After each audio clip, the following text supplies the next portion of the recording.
Agora é momento da pregação da palavra de Deus. Nesse domingo, acolhendo o nosso querido Silvinho Zabisky, ele que vem pregar a palavra de Deus para nós, sarando a dor da morte do meu filho.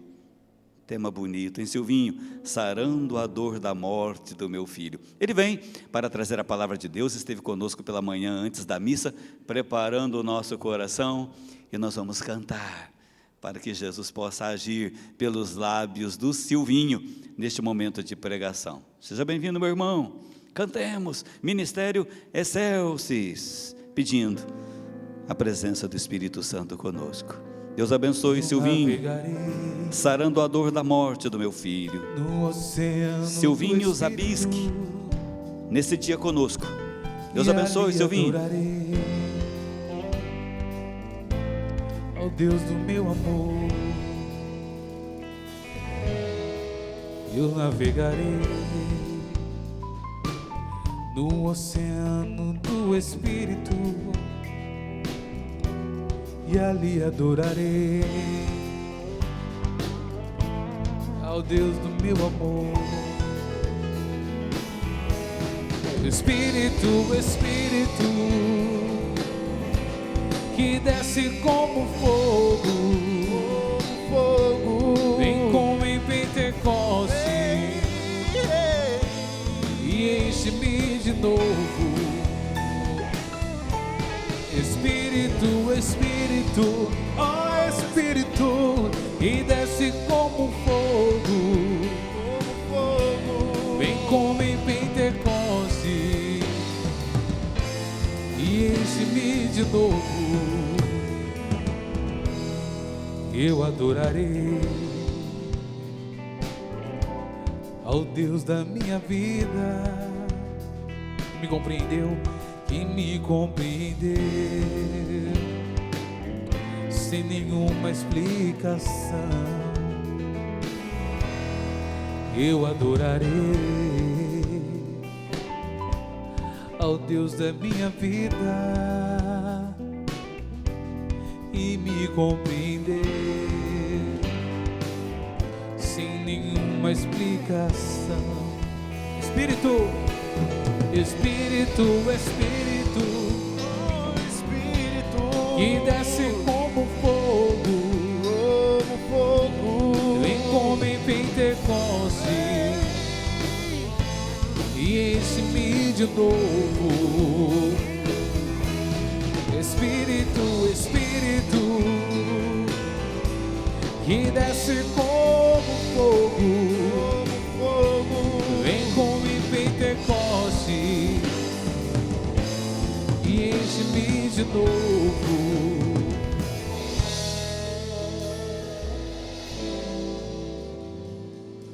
Ave Maria, cheia de graça, o Senhor é convosco. Bendita sois vós entre as mulheres e bendito é o fruto do vosso ventre, Jesus. Santa Maria, Mãe de Deus, rogai por nós os pecadores, agora e na hora de nossa morte. Amém.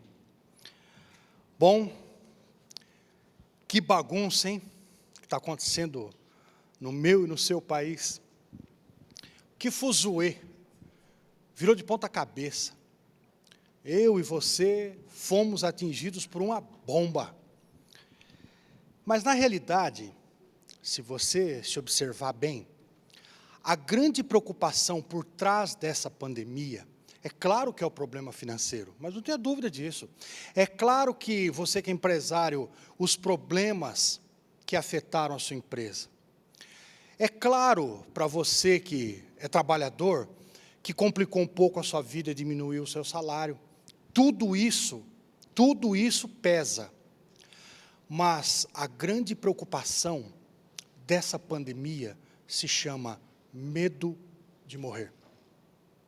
Você concorda comigo que se a gente não morresse, a gente não estaria preocupado com uma pandemia? É um vírus, chegou, mas não me matou. Essa pandemia passaria batido, como tudo passa batido na nossa vida, ou como muita coisa passa batida na nossa vida. O fato é que, por trás de uma grande dificuldade, tem sempre um inimigo. E por que eu estou usando a palavra inimigo? Porque é a palavra que a Escritura, a Bíblia, chama a morte. E que o Papa João Paulo II também vai citar lá no Catecismo. Esse inimigo precisa ser vencido. E não sou eu e nem é você que vence a morte. Quem venceu foi o Filho de Maria, Jesus. Ele venceu a morte. Ele foi o único que conseguiu esse passaporte, foi nessa viagem, visitou a mansão dos mortos e voltou, ressuscitou. Subiu aos céus, não é isso que a gente rezou agora no creio? Subiu aos céus e está sentado à direita de Deus Pai, me esperando. Deus me espera na eternidade e é lá que eu quero chegar. Porém, a única forma, o único modo de chegar até a eternidade, fazer o quê? É duro, mas é morrendo. Não morrendo porque eu quero, morrendo porque o meu corpo naturalmente vai morrer. Mas dói, né? A morte é uma dor dolorida. A morte é a pior de todas as dores. Porque além de você ficar sem aquela pessoa que você ama, porque se é você que morreu, se fui eu que morreu, tá bom. A saudade não fica em quem morre, a saudade fica em quem ficou. A saudade permanece em nós que estamos aqui. A morte, ela é a única forma que eu tenho de chegar na eternidade. Portanto, eu não sei se era bem isso que São Francisco queria dizer quando ele chamou morte minha irmã. Não sei se era isso, mas São Francisco tinha uma relação com a morte como irmã, porque ele descobriu na morte um sentido para a eternidade. E foi Jesus quem fez isso. Ele foi o primeiro, ele foi o que nos livrou, porque até então a gente morreria e morreria. Agora não. A possibilidade da eternidade é enorme, é grande demais. Mas, se você perguntar para mim, e eu também tenho essa resposta na ponta da língua, e você também, por que morreu? Se é uma pessoa de 90, 95, eu não estou dizendo que a morte do seu vovô foi legal, porque não foi, você também sofreu. Mas parece que quando é uma pessoa um pouco mais de idade, a coisa é meio natural, claro. E quando é uma criança? E quando é um jovem na flor da sua idade e eu não consigo compreender o porquê a morte bateu em minha casa? Essa explicação não tem. Não tem, não existe uma explicação. Você poderia consultar qualquer padre, falar com o bispo. Se você conseguir uma linha direta com o Papa, você liga e fala: Papa Francisco, por que o meu filho morreu? Por que a minha filha morreu? Por que eu tive que passar por essa dor tão profunda em minha alma? Por que essa dor ainda dói? Por quê? O Papa vai lamentar, mas ele também não tem essa resposta. E por que Deus não curou meu filho? Eu rezei tanto, eu pedi tanto, eu fiz novena, eu fiz o terço, e tudo isso foi bom.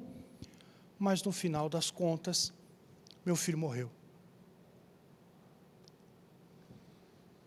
Não tem porquê. Não tem como te explicar isso. A única explicação que nós temos é: Ele está à nossa espera na casa do Pai. É a única coisa que eu sei. É a única coisa que nós sabemos. Nem como será. Nem para especular eu consigo. Porque eu só sei aquilo que Ele prometeu. Vou e farei uma morada para todos vocês. Eu vou chegar na casa do Pai e eu vou te esperar. Isso já sara o nosso coração. Agora, quando eu falo sara, você não me entenda, não vou chorar mais de saudade, tá? Pelo contrário, quem ama chora de saudade. Jesus chorou a morte do seu amigo Lázaro. Imagine, por exemplo, Nossa Senhora aos pés da cruz, naquele triste, fatídico momento, de quase 3 horas da tarde, o tempo mudando, a chuva querendo começar, todas as pessoas comovidas. 2 ladrões foram presos e declarada a pena de morte.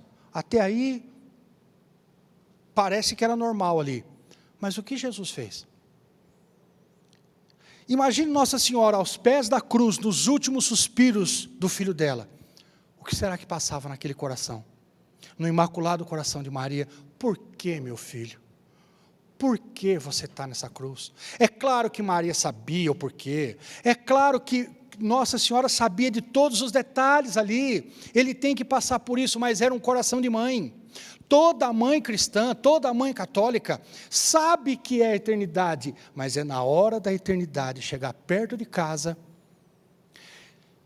que há um arrepio na espinha. Eu não sei se você já teve, provavelmente você já teve, a notícia, um hospital te ligando no meio da noite e dizendo assim, infelizmente, porque é a palavra que eles começam, claro, infelizmente, a sua mãe morreu. 2 horas da manhã, 4 horas da manhã, 6 horas da tarde, seu pai morreu. Não conseguiu. Aquilo dá um arrepio na nossa espinha. Às vezes dá uma ânsia, dá uma preocupação, e a nossa vida vira uma bagunça, porque a morte é bagunceira. A morte causa um rebu na nossa vida. A morte, quando chega dentro de casa e leva aquelas pessoas, ou aquela pessoa que eu tanto amava, ela causa um furdunço. Mas ela é impiedosa. A notícia mais dolorida que nós temos é: aquela pessoa morreu. Por isso que a pandemia tem força. Porque nós temos medo. Entendeu? Talvez você tenha passado por muita situação assim. Todos da sua família morreram. Você conviveu com a morte muitos anos. Passou pela triste experiência de ver um filho nas drogas e ele morreu. Ou uma filha doente, ou um marido doente, ou seu pai doente, e ele morreu. E isso trouxe aquele medo da morte. E todas as outras coisas que estão ao nosso redor acabam tomando uma potência horrível.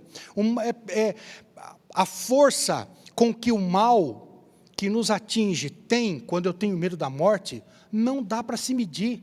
Não tem uma fita métrica para se medir a bagunça da morte. A não ser, e aí vai uma dica para você, que eu também estou tentando, tá? Enfrentar a pandemia, é saber que Deus está com você. A pandemia vai passar.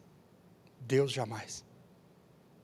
E essa dor da morte que você tem, e eu também tenho, vai passar. Saudade não, vai até o fim com ela. E chorando, você vai até o fim com ela. Vai ter que muitas vezes visitar o cemitério e olhar para o túmulo, olhar para a foto da sua mãe que ficou estática ali, não muda mais. Vai ter que olhar e lamentar. Por quê, mãe? Tão cedo. Você não podia ter ficado um pouquinho mais, mãe? Não podia. A hora dela chegou. Mas isso vai passar. O sofrimento vai passar. E nós temos que estar bem alinhados com aquilo que Deus nos diz através da igreja, a ressurreição. Eu sou chamado a essa ressurreição. Portanto, a morte já não pode mais ser o bicho papão que está debaixo da cama, porque ele ainda é. Como eu não sei o que vai acontecer, a morte se torna um grande bicho papão. E bichos papões, a gente só consegue vencer quando tem coragem de acender uma luz e olhar debaixo da cama e perceber que eles não existem. A morte existe, mas ela não é tudo isso que você está potencializando, não. E até se você quiser nesse momento, durante esse tempo nosso juntos aqui, já vai rezando: Jesus, retira de mim a potência da morte, aquilo que está reverberando dentro de mim desde a minha infância, porque eu sei, Senhor, que depois de tudo, ali você estará. Eu sei, a minha fé explica, que depois de tudo, é lá que eu estarei. A morte, ela não é elegante, ela não é agradável, é o tipo de companhia que ninguém quer. Sabe aquela pessoa inconveniente, chata? É a morte. Ninguém quer abrir porta para ela. Mas ela também não pergunta se pode entrar. Ela simplesmente chega e entra. E é nesse momento em que a morte entra, que tudo na nossa cabeça modifica. E curiosidade, você sabe por que existe o luto? O luto se explica cientificamente também. O luto é aquele tempo que eu preciso para a minha cabeça se acostumar sem aquela pessoa que eu amo. Já imaginou isso, né? Você que não passou por essa dor. E você que passou, não é assim? Eu preciso de um tempo para acostumar o meu cérebro sem aquela pessoa que eu tanto amei.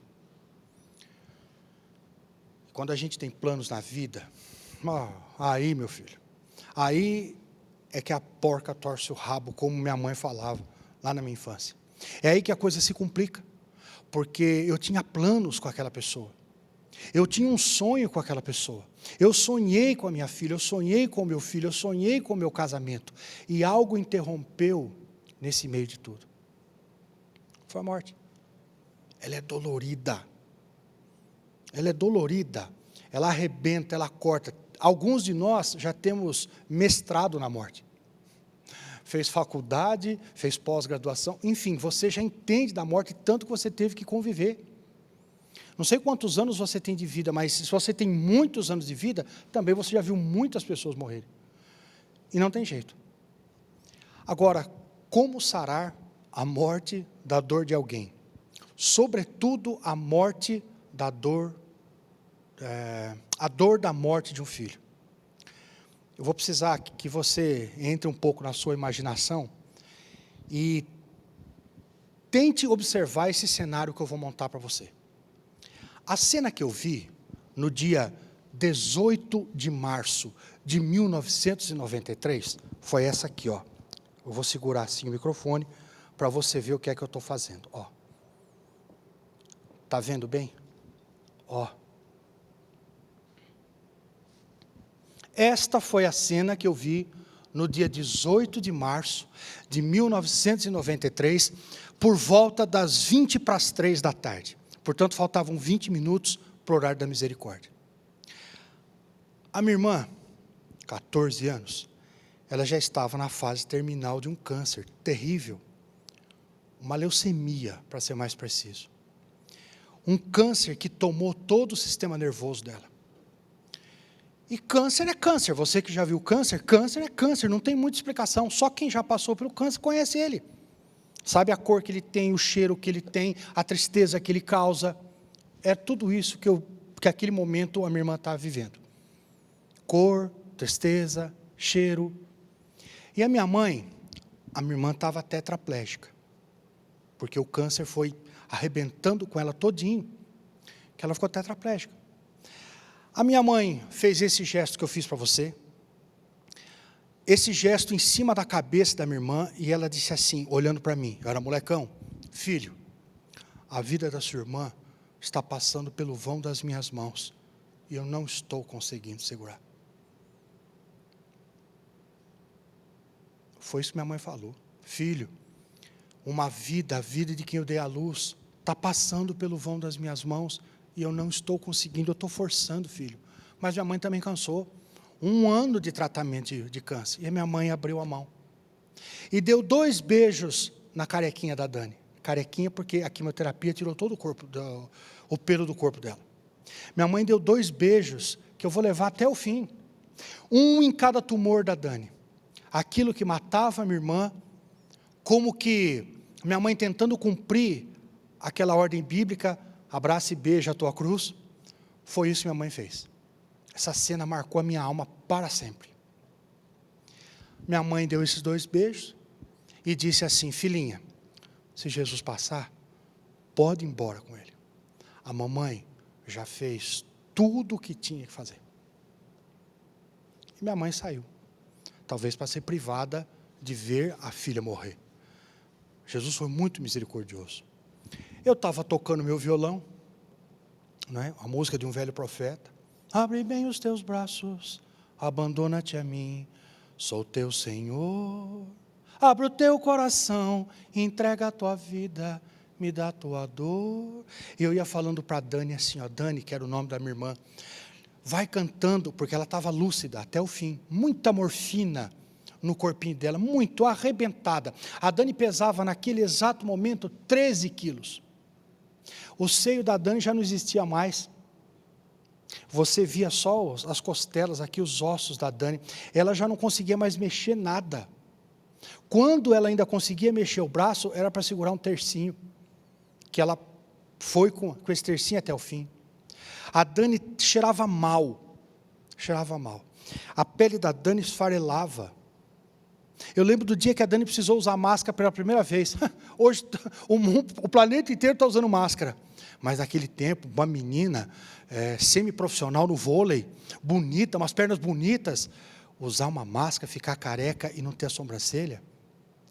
A Dani lamentava todos os dias, ninguém mais sabe se eu estou feliz ou se eu estou triste, porque foi tirado de mim até isso. A sobrancelha, né? Naquele momento em que minha mãe foi embora, e eu fiquei sozinho, ali no quarto da Beneficência Portuguesa de Araraquara, eu fui tocando para a Dani, porque eu sabia que aquela música se tornaria, quem sabe, a trilha sonora do resto da minha vida e do final da vida dela. E é o que aconteceu. 3 horas da tarde, no horário da misericórdia divina, a Dani dá um sorriso, e ela diz, amém. Você já viu alguém morrendo? Se já viu alguém morrendo, essa pessoa disse amém? Pois é, minha irmã morreu dizendo amém. E esse sorriso no lábio da Dani permaneceu com ela as 24 horas do velório. 24 horas. Foi aí que eu comecei a compreender, não naquela hora, mas depois, olhando para a minha vida, e é isso que eu comecei falando com você de manhã, olhar um pouco para a sua vida, para a sua dor e para a sua história, e começar a amar toda essa dor e essa história, porque não tem jeito, você já passou por isso. Mantê-la como trauma é fria, você vai ter que amar a sua história, e amar esse momento de morte. A cena, depois dessa cena que eu vi da minha mãe fechando as mãos, a cena mais chocante da minha vida foi quando a minha mãe chegou no velório. Eu já estava lá, porque eu fui com a minha irmã até o fim também. A Dani estava no caixãozinho branco, estava com um véu branco, umas florezinhas do lado. E a minha mãe chegou. E eu fiquei olhando aquele encontro entre mãe viva e filha morta. Só nós três ali. Minha mãe pôs a mão no peito da filha e disse assim, por quê, filha? Não era para ter sido assim. É a mamãe quem tinha que ter ido, não você. Olha o lamento, é o mesmo lamento que você faz. Que você que é mãe passou pelo desgosto de ver um filho no velório. É o mesmo lamento, não existe, é o lamento de Maria. Por quê? Eu estou passando por tanta dor, por que você se foi tão cedo, filha? Esse era o diálogo de uma mãe viva com uma filha morta. E não tinha mais jeito, né? Não tinha jeito, não tinha que conviver com isso. E foi aí que eu percebi que a minha mãe passou a vida inteira com 2 rostos. O rosto do desgosto de ter visto uma filha morta. E eu vou até mais fundo com você. A minha mãe sempre se perguntou por que ela tinha passado câncer para minha irmã. Será que foi na amamentação? Será que eu dei um remédio errado? Como é que uma mãe faz? Ela se autoflagela para tentar justificar aquilo que não tem justificativa. Não tem justificativa. Até que um dia, a minha mãe olhou para um quadro da Dani. Os poucos registros que nós temos da minha irmã, olhou para um quadro da Dani, que está até hoje lá na minha casa. A Dani está com uma camisa do Brasil, com uma bandeira do Brasil, da época da Copa, de 82. A minha mãe olhou de um jeito diferente para aquela foto. E eu estava na sala nesse dia. Aí que eu percebi também que, diante de tanta dor e de tanto desgosto daquela minha mãe, daquela mulher, também existia um olhar de esperança. Não é mole, mas ele está aí. Não é fácil, mas a esperança está aí. Porque ela não decepciona. E se um dia tentaram matar a esperança, fica tranquilo porque ela é semente, ela vai dar um jeito de nascer. E o semblante da minha mãe melhorou um pouco. É claro, quem não conhecia minha mãe, quem não amava minha mãe como eu, não percebia esse rosto de esperança, porque ele aparecia em determinados momentos. Mas, quando a minha mãe olhava para a foto da Dani, vinha aquele, meu Deus, será que eu vou vê-la novamente? Eu não sei aí na sua sala se tem um crucifixo. Não sei se você tem um crucifixo. Aqui, nós tínhamos lá na capela. Não sei se no seu quarto aí tem um crucifixo. Por alguns momentos, rápidos, segundos, olhe para esse crucifixo. Senhor, alivia essa dor da morte. Cura o meu coração. Desempata, Senhor, desempaca aquilo que ficou empacado no túmulo de alguém.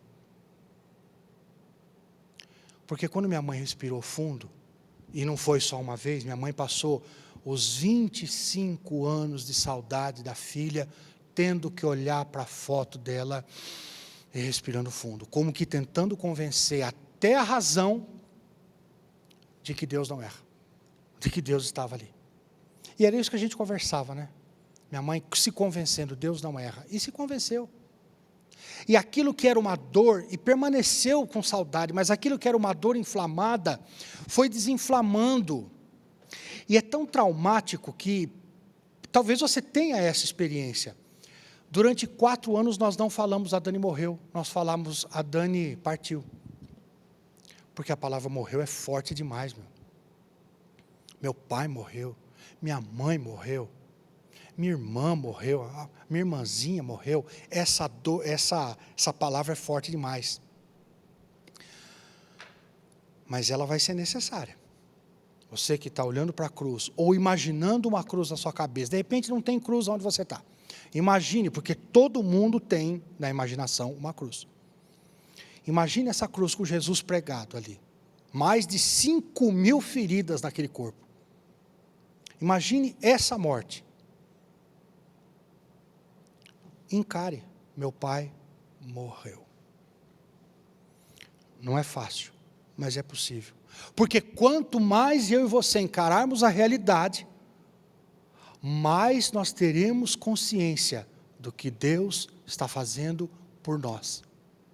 É que a gente vai se deixando levar pela dor e não percebe a história de amor que está sendo construída em você. Nós vamos de tal forma sendo inflamados por uma saudade que vai gerando dor, que eu fico cego para uma realidade. Deus me ama e está fazendo uma história de amor. Existe um amor por detrás de toda a dor da morte. E é isso que eu queria conversar com você. Nesses poucos minutos que nós temos. Existe uma história de amor sendo construída através da sua dor. A gente não consegue ver na hora, mas Deus está ali. O problema não é chorar de saudade da morte, é chorar de saudade da morte sem Deus. Porque nesse mundo nós passaremos por aflições, mas coragem, Ele venceu, Ele chegou lá, eu chego também. Filho de peixe, peixinho é, eu chego aonde Ele chegou. Filho de rei, majestade é, eu vou chegar lá. Não foi fácil, achei difícil a viagem até aqui, mas eu cheguei. Essa história de amor, escondida na dor, que nos faz dar um sentido para a morte que nós passamos. Eu não sei que tipo de dor você teve, que tipo de inflamação de morte você teve. Eu contei a minha para você, e não foi fácil, não foi bolinho. A vida não foi bolinho. Aliás, a vida me bateu bastante, eu acho que a sua deve ter batido bastante. A vida pode até me cansar, ela só não pode me vencer. Eu vou vencer. Você vai chegar até o fim, mesmo sem entender. E por mais dolorido que tenha sido a sua experiência de morte, é preciso você abrir os seus olhos e, citando de novo o Padre Eduardo no começo, quando ele disse, é o Espírito Santo que se derrama e vai nos renovando, que o Espírito Santo então comece a tirar a venda dos seus olhos. Por quê? Uma história de salvação, a partir da morte dessa pessoa que você tanto amava, foi construída, está se desenrolando. Lembra que eu disse para você que minha mãe tem 2 rostos? O rosto do desgosto de ter visto a filha morta, e um rosto suave, sutil, quase escondido, misterioso, um rosto de esperança. Será que na hora em que eu morrer, a minha filha vai estar lá? Era a pergunta que minha mãe mais fazia. Será? Pois é. Anos se passaram, e o quadro da Dani ficou na mesma sala. 25 anos se passaram, e a cada dia minha mãe perguntava, quando olhava para aquela foto: filha, quando chegar a minha hora, eu vou te ver? A minha irmã se chamava Dani, não falei para você? Daniele, né? E esse nome ficou gravado, claro, na nossa alma, para o resto das nossas vidas. O tempo da minha irmã foi muito curto aqui. Podia ter durado mais? Podia ter sobrinhos, não tenho. Eu lamento até a minha irmã não ter conhecido os meus filhos. Claro que sim, claro, nós lamentamos. Foi muito curto, mas esse curto tempo que a minha irmã ficou na terra marcou demais a gente, sobretudo nesse último ano de vida dela. E a minha mãe sempre perguntando, filha, Dani, Daniele, quando chegar a minha hora, você vai me receber?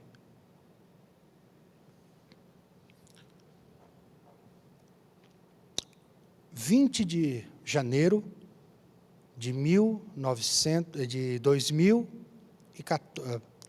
2016.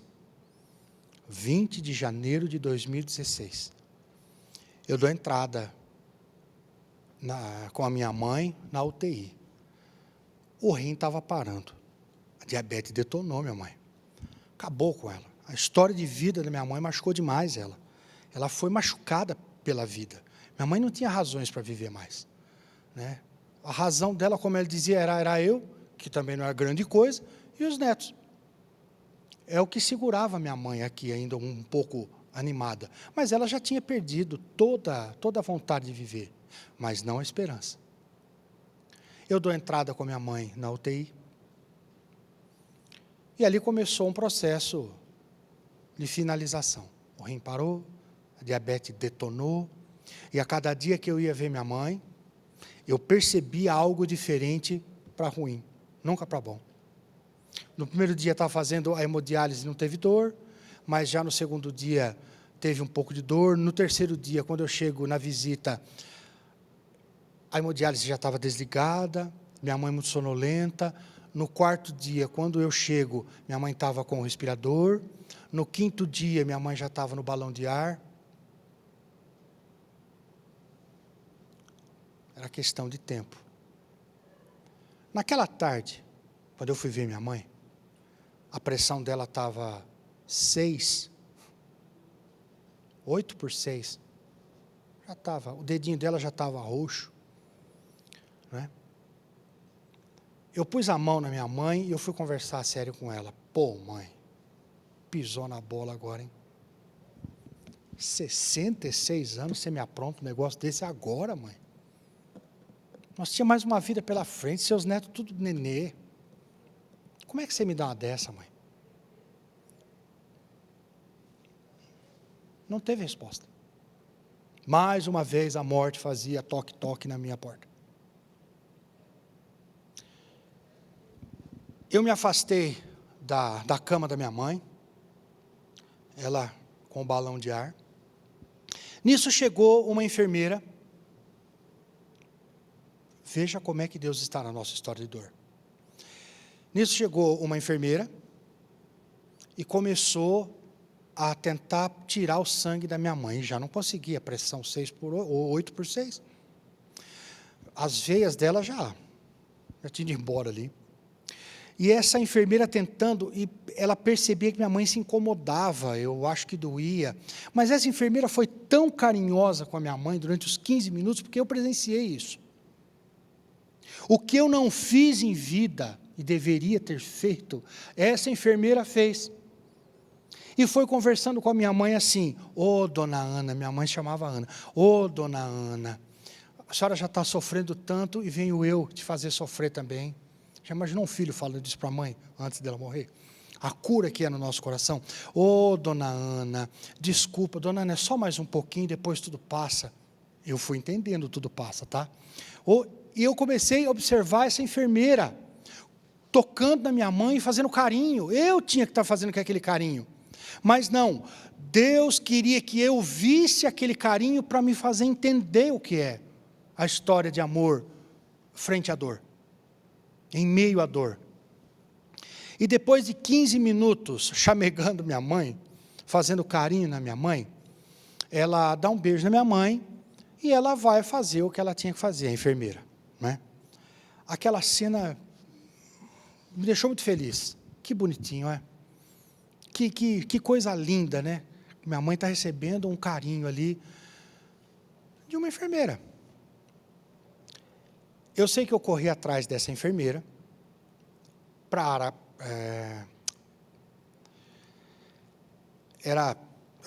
era por volta de 4 horas da tarde, eu corri atrás dessa menina, era uma menina, para agradecê-la o carinho que ela teve com a minha mãe nesses minutos aí. Lembra que eu disse o nome da minha irmã? Você se lembra disso? Como que ela chamava? Daniele. Né? Quando eu fui perguntar o nome da enfermeira, eu fui agradecê-la, eu disse, olha, muito obrigado pelo carinho que você teve com a minha mãe, eu nunca vi isso. Muito obrigado, você foi muito delicada com a minha mãe. Eu perguntei para ela como que ela se chama. Viu? Daniele. Minha cabeça fez assim, ó. Filho, será que quando chegar a minha hora, a sua irmã vai me receber? Claro que ali não era a Dani. Quem chega na eternidade não quer voltar por nada nesse mundo, ainda mais agora com pandemia, filho. Você quer ficar lá mesmo. Não era a Dani, mas você percebeu o sinal de amor de Deus por mim? Percebeu Deus se mostrando ali na minha história? Percebeu como Deus amava o Silvinho? Ele não se preocupou com o planeta, ele se preocupou comigo, porque ele sabia que eu ia passar toda a minha vida com saudade da minha mãe. E foi isso que eu disse para ela no velório, mãe, agora você pisou na bola. É uma vida de saudade. É uma vida chorando de saudade, mas jamais de tristeza, mãe, pode ficar tranquilo. Pode ficar muito tranquilo, porque você não vai ver o seu filho chorar de tristeza. Chorar de saudade, mas de tristeza jamais.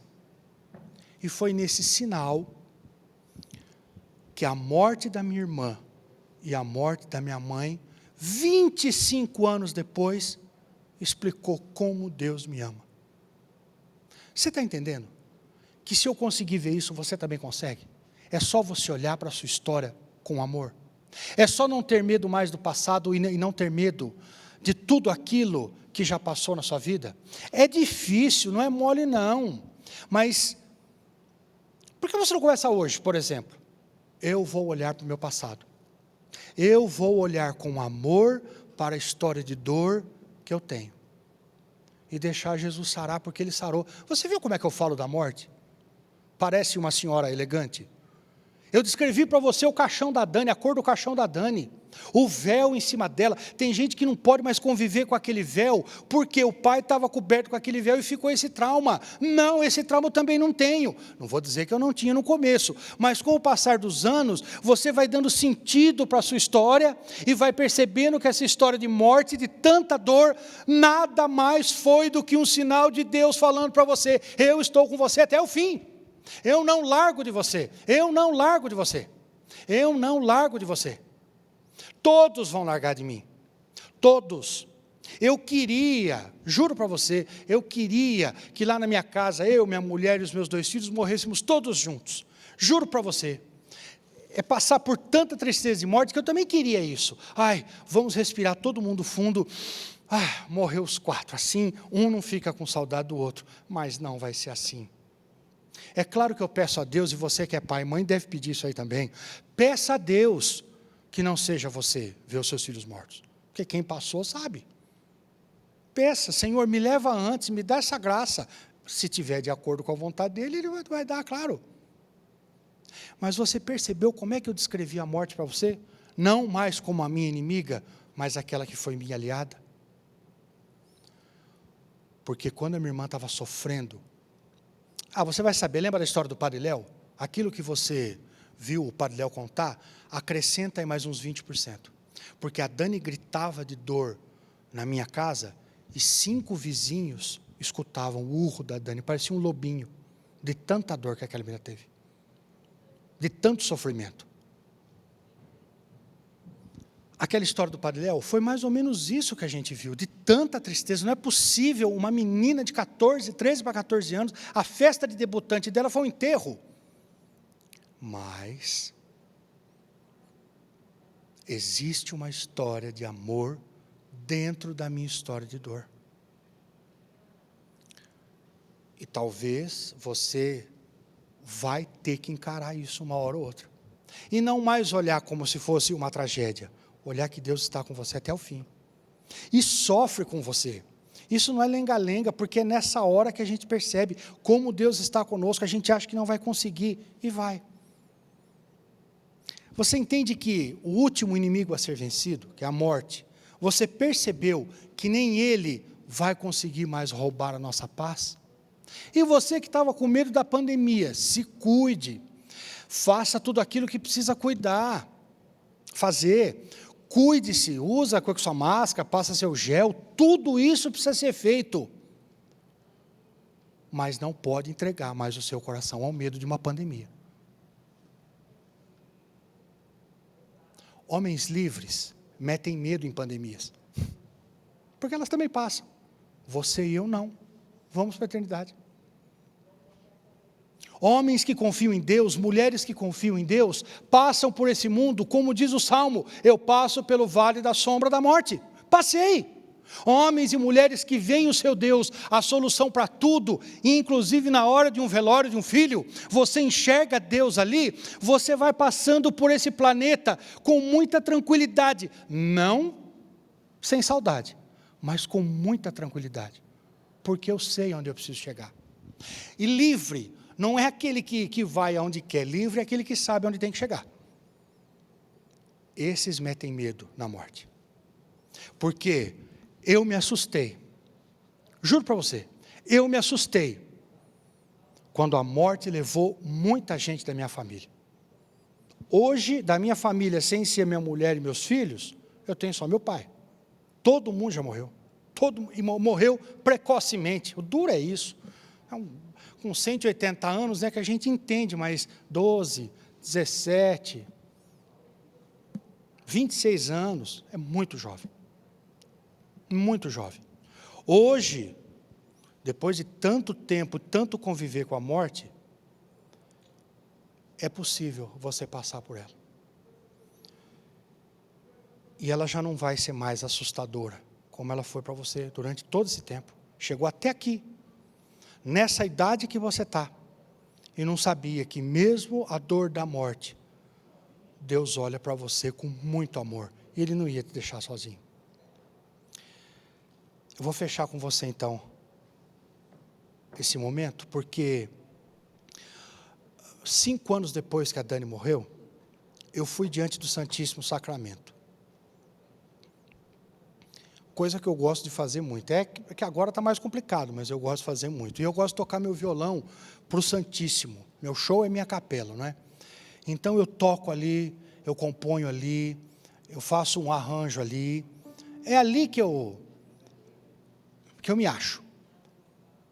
E teve uma vez, Jesus falou, presta atenção, ó, Jesus falou assim para mim, filho, vamos dar uma volta pela sua vida? Eu disse, Senhor, tu me conheces, sabes que eu não tenho medo de ti, onde quiseres, eu vou.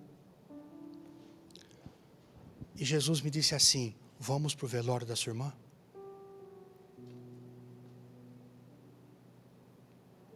Foi o que Jesus falou para mim, vamos para o velório da sua irmã? Vamos, mestre, vamos lá, vamos para o velório dela.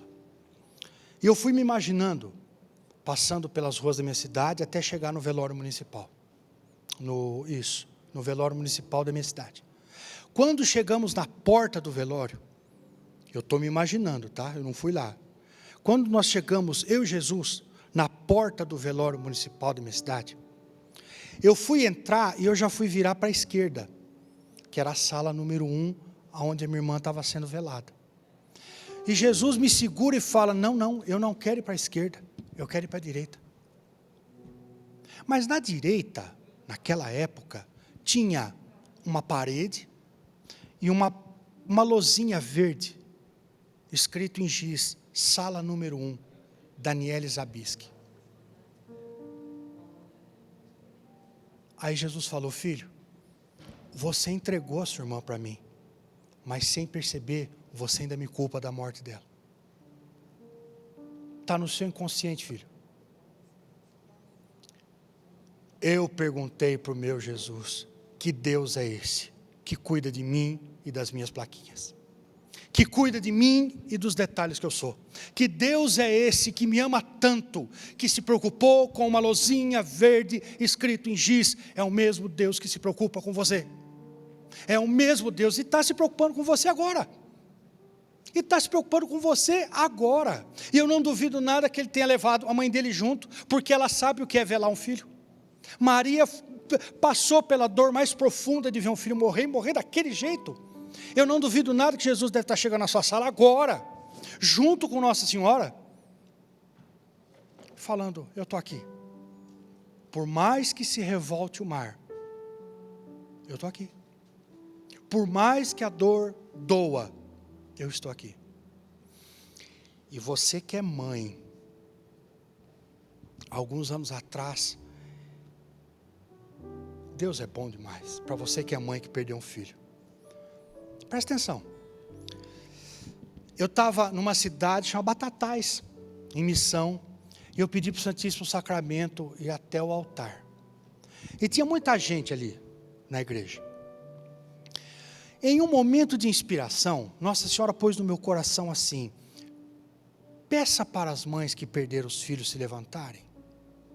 Tá bom, eu pedi. Tem algumas mães aqui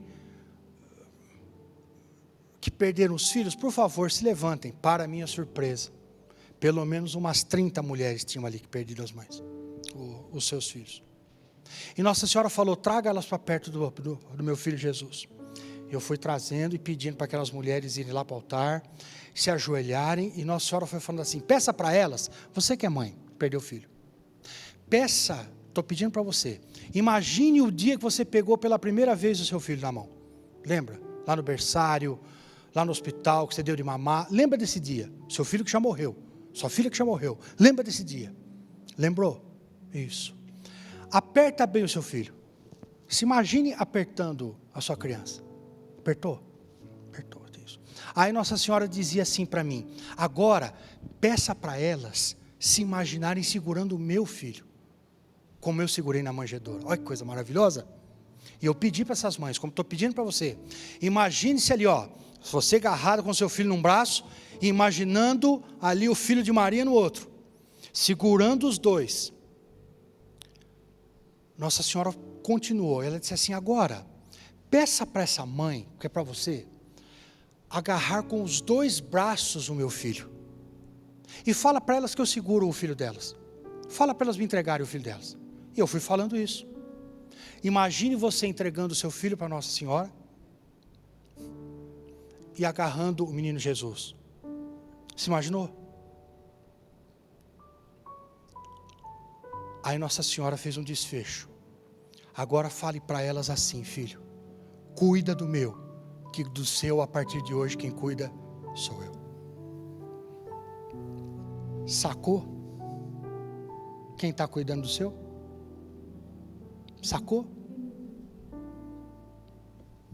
Se você puder e quiser, feche um pouquinho os seus olhos. Eu não vou fechar, como se eu estivesse olhando para você aqui. Eu não sei até que ponto, em qual caminho e que profundidade esse momento chegou na sua alma. Começa daí a sua oração. Entenda de uma vez por todas. Cuida do menino Jesus de Maria, vai. E deixa que o seu Maria leve para a eternidade. Cuide dele lá. E cuide dele. Porque vosso é o reino, Jesus, o poder e a glória para sempre. Com Deus até o fim, mesmo sem entender. Cuida de mim, sei que tu cuidas de mim, Senhor. Cuida de mim, sei que tu cuidas de mim, Senhor. Mesmo que eu ande vale e o atravesse a sombra da morte, cuida de mim.